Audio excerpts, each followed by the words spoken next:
Hi, I'm Callie and welcome to Kapowski Reads, and welcome to a sort of extension of my Gilmore Girls reading vlog. I have, if all has gone according to plan, and I wrote my plan in ink, so you know I wanted to stick to it, I should have just had a Rory Gilmore reading vlog post. And I kind of wanted to include books that work for other characters in the show, in the series of Gilmore Girls, which is fantastic and quintessentially autumnal. Unfortunately, only Rory Gilmore has a reading list that is available. The rest of the characters, no such list. There might be if I was to delve deep enough into Google, but I decided to just pick some books that I think work for some of the other characters. I'm only going to be focusing on 2 characters outside of Rory Gilmore and reading books that I think would work for them. I am going to start by reading books that I feel work for Lorelai Gilmore, and I feel these are a bit of a cheat because they're written by Lauren Graham, who plays Lorelai Gilmore. I have In Conclusion, Don't Worry About It, which I believe is a non-fiction extract of a commencement speech. It's very, very short. I could be wrong. It could be something else, but that's what I think it is. And I have Someday, Maybe, which is about a woman who moves to is this New York? Is my Scottish showing? Because I don't know where this bridge is. Yeah, we have a woman who moved to New York trying to make it in the entertainment industry, and her life of becoming a big star on Broadway is not quite going according to plan, and there's a boy. So I don't know if this is maybe going to be somewhat inspired by real life. I genuinely don't know, but I do know it's secondhand and it's got gorgeous little stickers on the back, which I think are so cute. And the other books I'm going to be reading, I think, are books that Lane might be interested in, but at the same time, I don't know if she would. They're just books that I have that I want to read that are about music or feature music heavily. And when you think about Lane, the first thing I think is, well, A, she deserved better than she got in the series. She should have ended up with Dave. And B, the girl loves music. Loves it. Secret room with music in it? Yeah, music is her thing. So again, I have a fiction and a non-fiction. The non-fiction is Girl Power by Marisa Meltzer. This is basically about female-centric music in the 90s, which I definitely think Lane would have been reading this if this book existed at the time and in Stars Hollow. I've read 2 other books by Marisa Meltzer and I really liked them. One of them was about Glossier and the other was about Weight Watchers. Both very, very interesting. I really enjoyed Marisa Meltzer's way of writing with those 2 books, so I'm going in very, very hopeful. It's not too long, and like I say, I've enjoyed this author before. And the other book, I don't know how much Lane would have picked this up, but it vaguely involves music. So Vaguely Human Figures by Jina, Jeon. I saw this book on Instagram at the start of the year and it sounded amazing, and I bought it and I've not read it. It's a bit bigger, but it's a delightfully floppy paperback, which is always a win. And this is about 2 musicians and their various ambitions. One of them's made a deal with a ghost. I don't know if we're going to get some sort of Phantom of the Opera goings on. I've never read / watched / listened to Phantom of the Opera, but maybe there's a ghost. There's definitely music. Oh, I'm excited. I'm really looking forward to reading all of these books and telling you about them, and hopefully doing some nice cozy activities and just enjoying autumn, which is all I want to do. I'll be back in a bit with updates when I have them.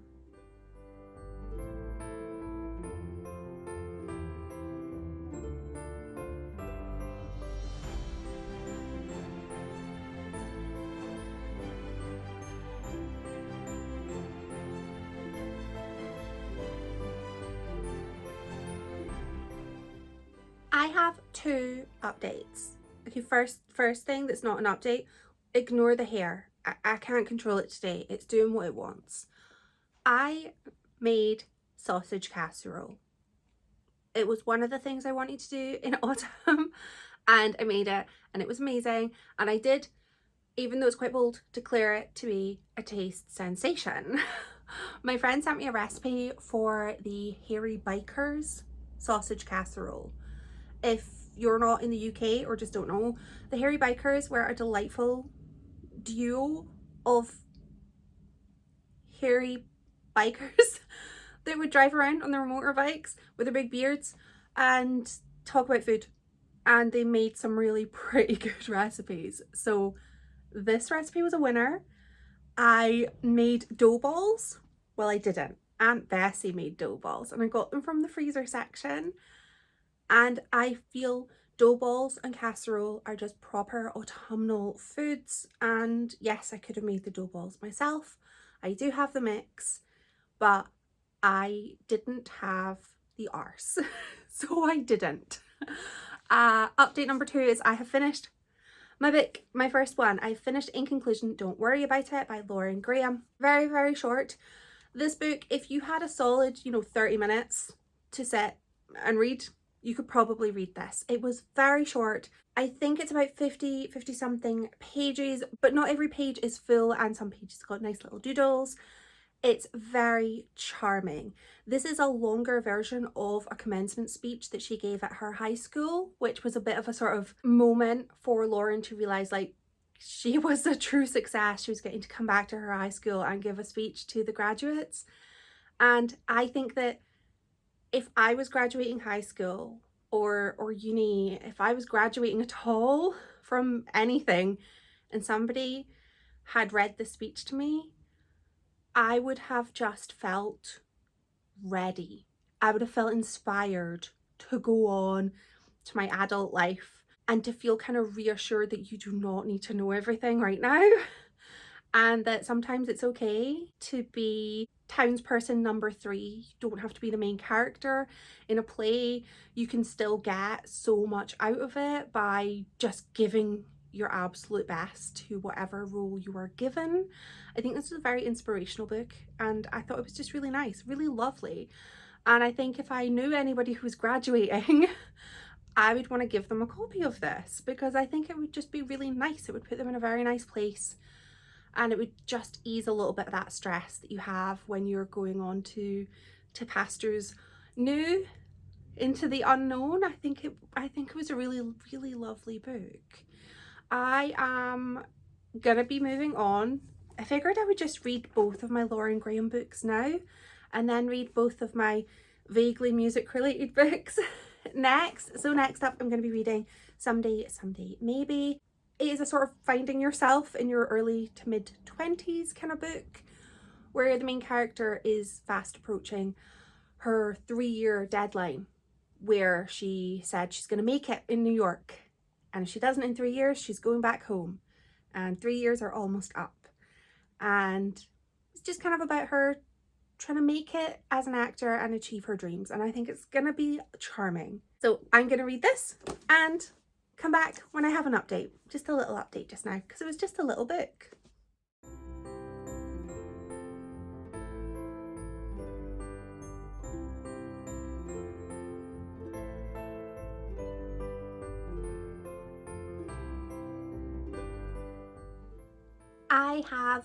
I have updates.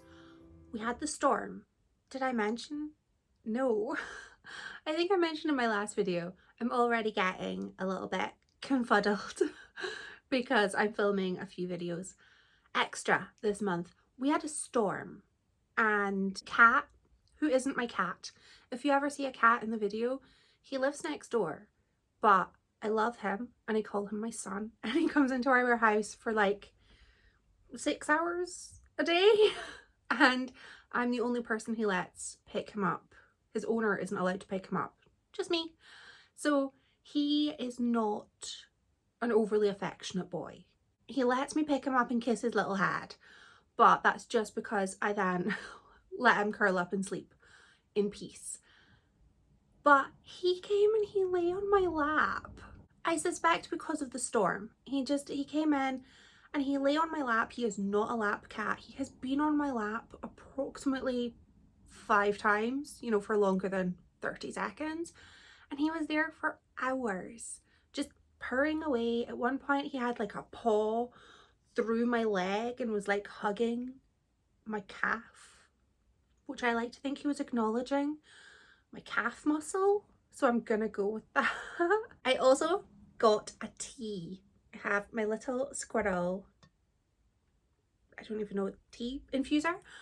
I got pumpkin spice latte tea. And I don't know why it's called pumpkin spice latte tea, because it is just pumpkin spice tea.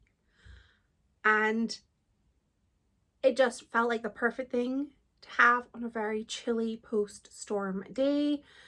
I think it's finally cooled down so I can taste it, and I'm gonna get lip gloss all over my mug, and I have not thought this through. But let's see. I hope this is nice. Otherwise, I've got loads of this left, and I don't know.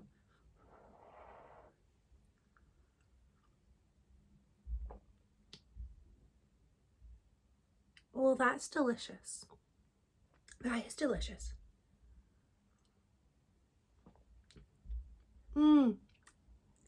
I like this. I have finished my book. I just wanted to have some tea and then realised I'll go film so I can tell you about tea. So I have finished reading Someday, maybe by Lauren Graham.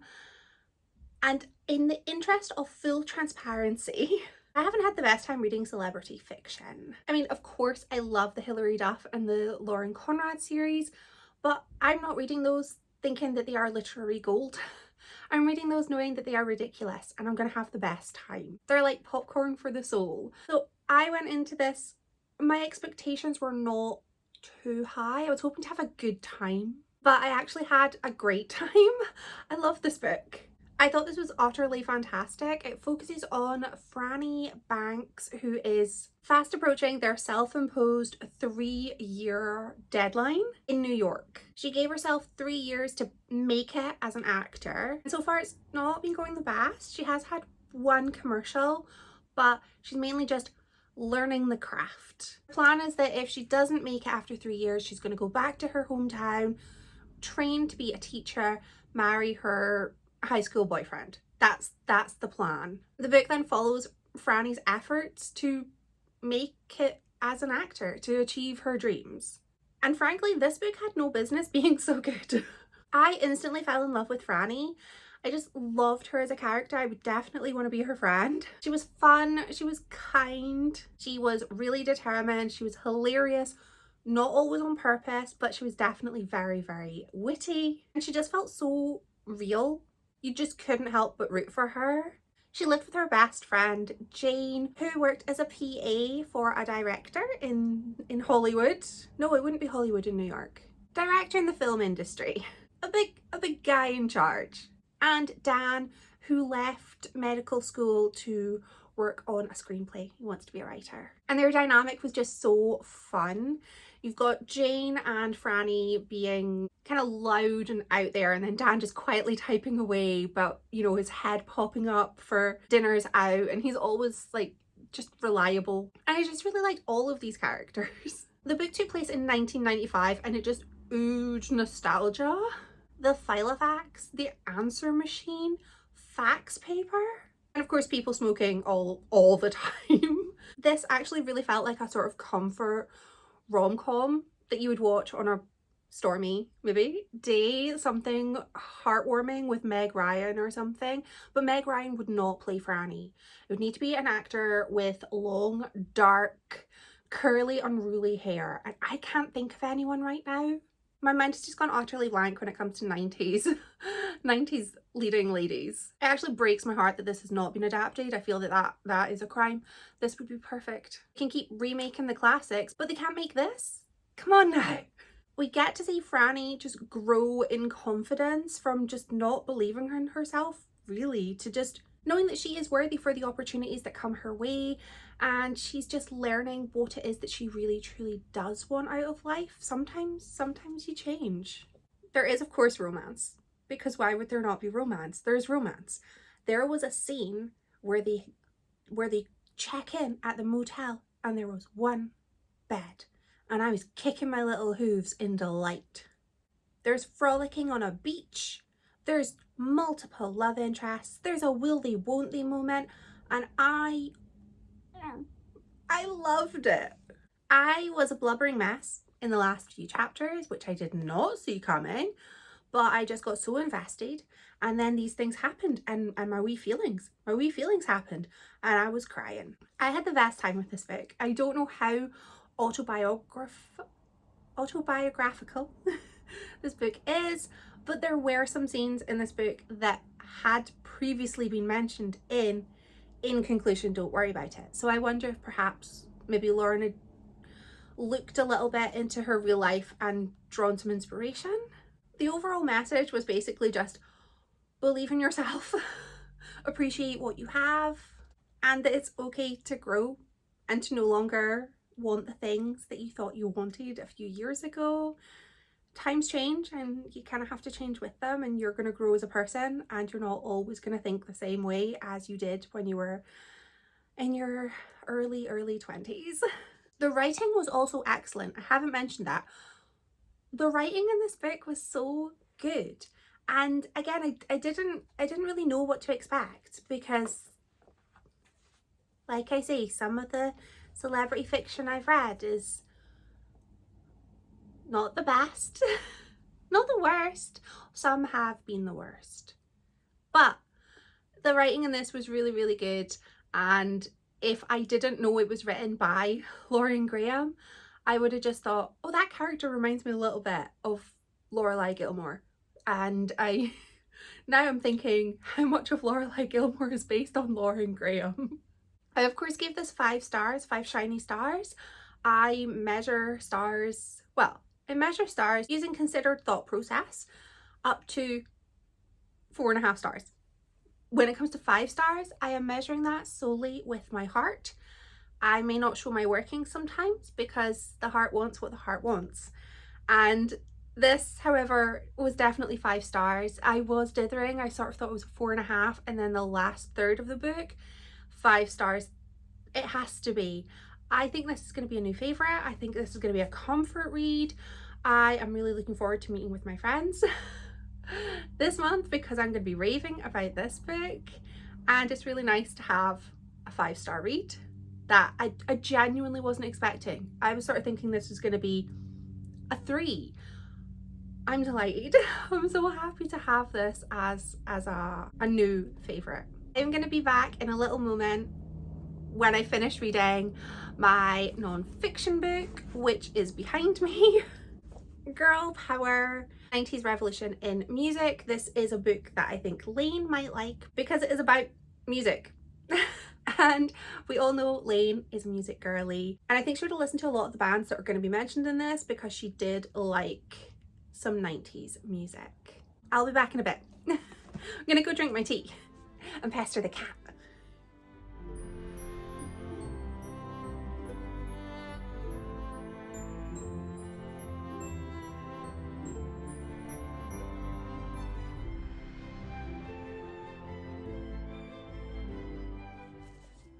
I have finished another book. I finished reading Girl Power, and this tiny 150 odd page book crammed. I'm on such a creaky part of the floor. This book, crammed so much into the very small page count. It focused on 90s music with regards to female musicians and the sort of legacy that they have left in their wake.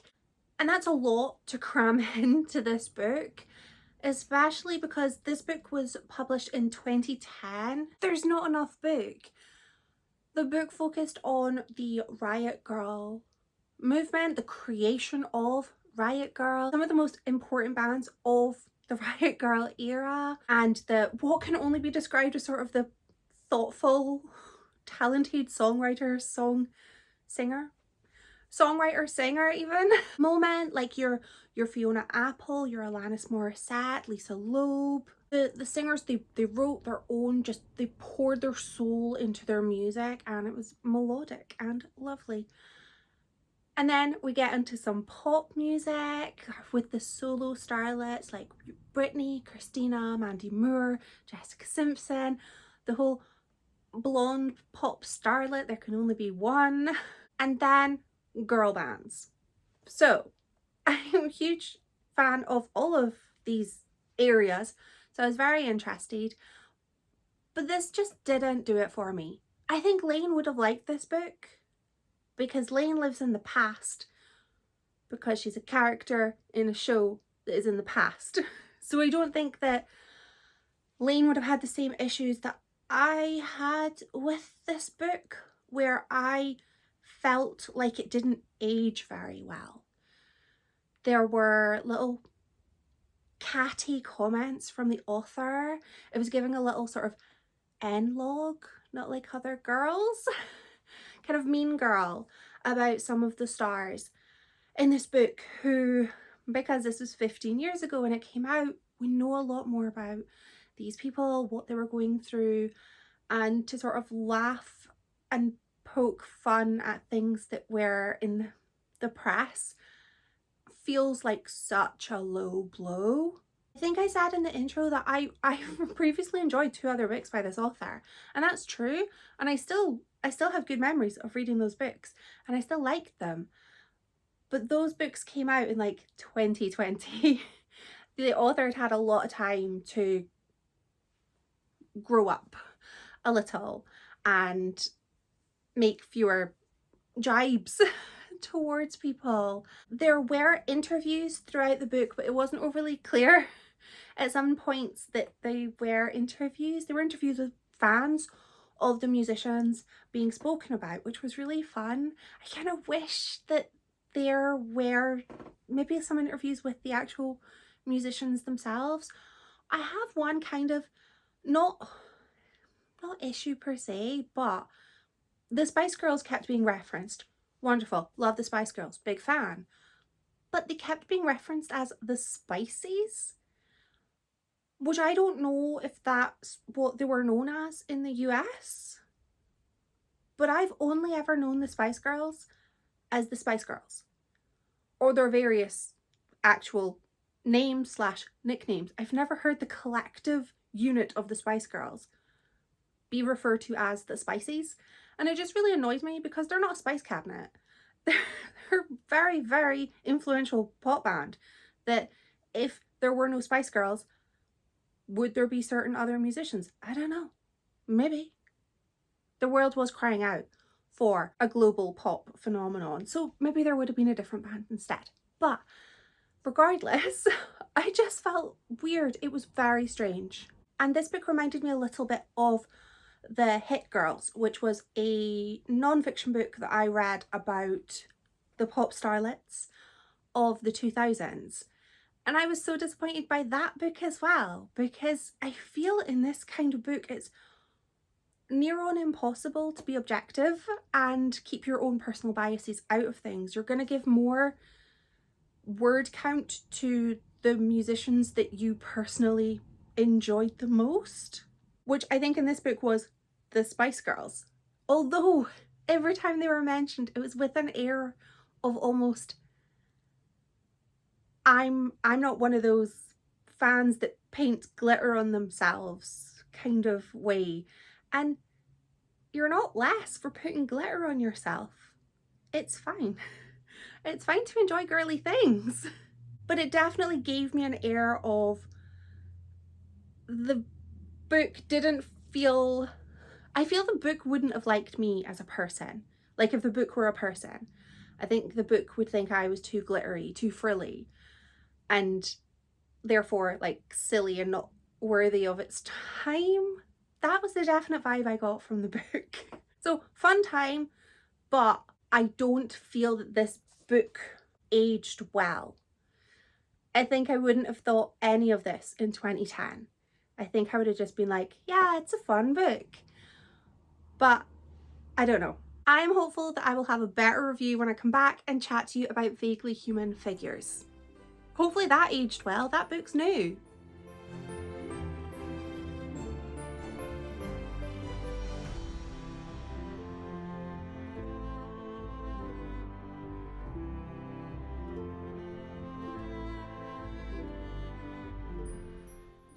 there is a chill in the air and a croak in my throat. I got up nice and early today to go out and it was nice and chilly, nice and crisp, but as a result of that, I'm feeling it. I'm feeling the chill, but I went to work out this morning. I went to the bougie place, and I call it the bougie place because it's just a bit more beige. So in my mind, it's bougie. Anyway, I have finished Vaguely Human Figures by Jina, Jeon, and I realised that I gave you the wrong synopsis of this book. Not the wrong, but well, I wasn't right, was I? It's not about two musicians. It is about a composer and a performer. They both end up being kind of tied to the same theatre, the Black Swan Theatre. So we follow two different perspectives that do eventually kind of intertwine, but I'll get to that. We follow Matteo, who is a composer. He comes from very, very humble beginnings. His parents were addicts, and he one day was just playing along on a little piano, and he was basically discovered, child prodigy, went off to the DuPont Academy. I know nothing of music. I don't know if that's real. The book takes place in Chicago. Maybe that's somewhere there. But he goes off to this musical school and he is so gifted, so talented, and then he falls on some really hard times after he leaves the school because he was guaranteed an education, he was not guaranteed a career. And for the last kind of 3 years he has been just playing in bars, anywhere with a piano he's there, ding ding ding, and drinking a lot of alcohol. And one day he is just playing his little heart out and he is discovered, and he is commissioned to make a musical, a performance at the Black Swan Theatre. In exchange, he's going to get $500,000, which is a lot of money now. But this book takes place in 1985. I've not done the maths, but $500,000 in 1985? That's a lot. We then follow Matteo on his kind of journey to create his masterpiece, and we meet his friends. We kind of learn a little bit about his, I suppose, best friend, you would say, is called Sabrina. She lives in a funeral home with her parents who run the funeral home. She has some addiction issues, and Matteo then involves himself in some substances which he feels help him work, and kind of goes down a bit of a slippery slope. He has another really good friend who is this clean-cut, very rich, very generational wealth guy called Lucas, who also works for Ford. Ford is the man who has basically gone, I'll give you $500,000 if you make me a music. And kind of have Lucas being like the angel on Matteo's shoulder and Sabrina being the kind of the devil on his shoulder, and he's sort of torn between two worlds. And so we get to see Matteo go from the depths of despair, he reaches these big heights, and there is of course a fall from grace. And we have another character who is called August. He is a performer at the Black Swan Theatre. He also comes from very humble beginnings, and he lives in the theatre right up at the top, in the tippy top in the attic, and he has been making some little deals with a ghost in a mirror called Ria. Ria, our ghosty friend, she is a bit of a quite vindictive ghost. She is very angry because her life was ended, and she's kind of seeking revenge, and she does a lot of, well, she helps August. She has a little word in some ears, and August gets some roles that he perhaps had been passed over for. But August is also remarkably talented. August could have earned spots, just, you know, maybe didn't get those ones, but he isn't lacking in talent, and that does kind of lead to a few people being a bit mean to him because they're just jealous. But then I suppose we also have a ghost who's, you know, helping him out. One day he realizes that Ria, the ghost who lives within a mirror, has gone. the mirror has been taken. And off he pops to try and find the mirror. He makes friends with Helen, who is this everybody else in the academy is really, really well off.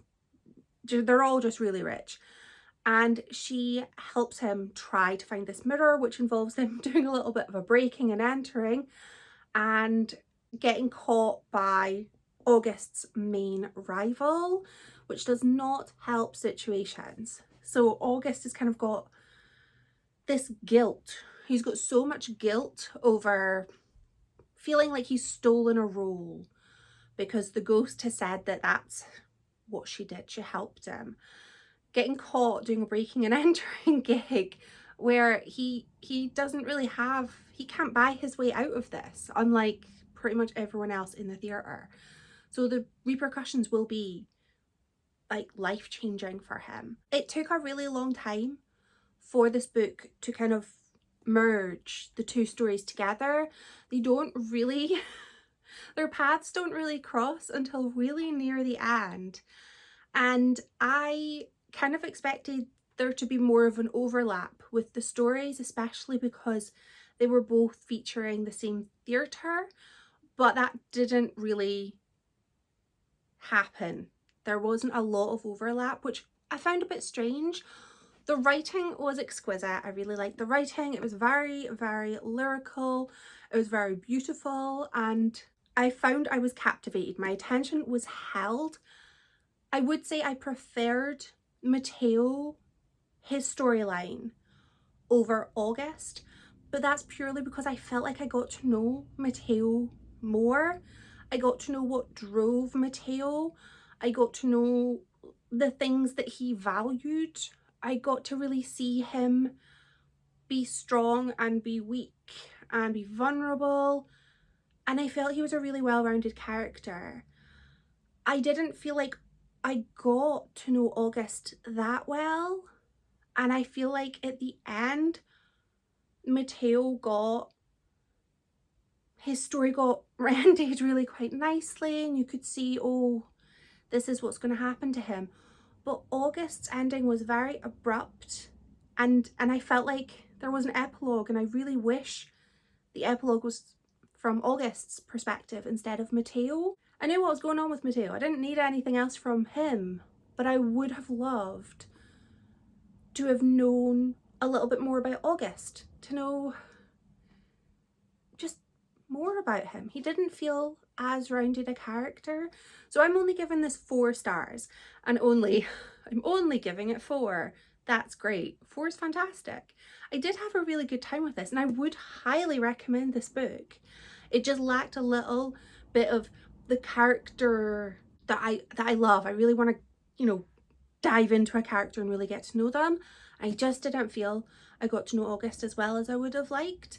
This had a really nice kind of tense atmosphere because you know stuff's going to happen. I really liked the sort of sense of foreboding. I loved the theatre setting. I loved the kind of party boy lifestyle that we were hearing about with Mateo, who was just completely out of his depth.